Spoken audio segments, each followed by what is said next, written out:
What about myelofibrosis, Dr. Hobbs? What advances are being made in the care of patients with this more advanced MPN? Yeah, so in myelofibrosis, I would say it is almost difficult to keep track of how many clinical trials are currently open. So in 2011, we had ruxolitinib approved, or Jakafi. That was the first JAK inhibitor. Since then, we've had two more JAK inhibitors approved, fedratinib and most recently pacritinib. And we're currently awaiting the fourth JAK inhibitor to be approved, and that's called momelotinib.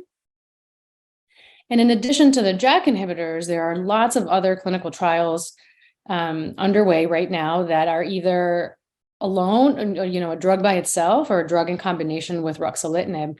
So there are several phase 3 studies. And the reason why that's important is that after phase 3, we usually see a drug approval. So we can expect, hopefully, in the next couple of years to see many more drugs available in the market to treat patients with myelofibrosis.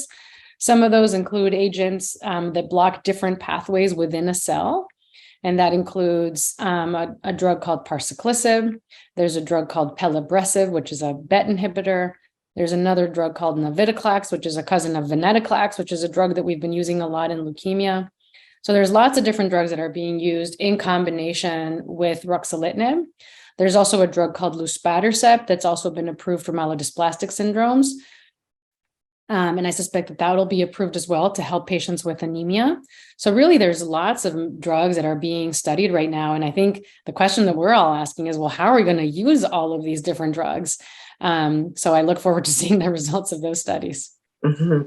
Will some drugs work better for some patients and others not?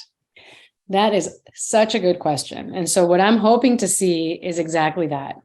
I'm hoping to see that for patients, for example, with anemia, perhaps we're going to be using luspatercept and momelotinib.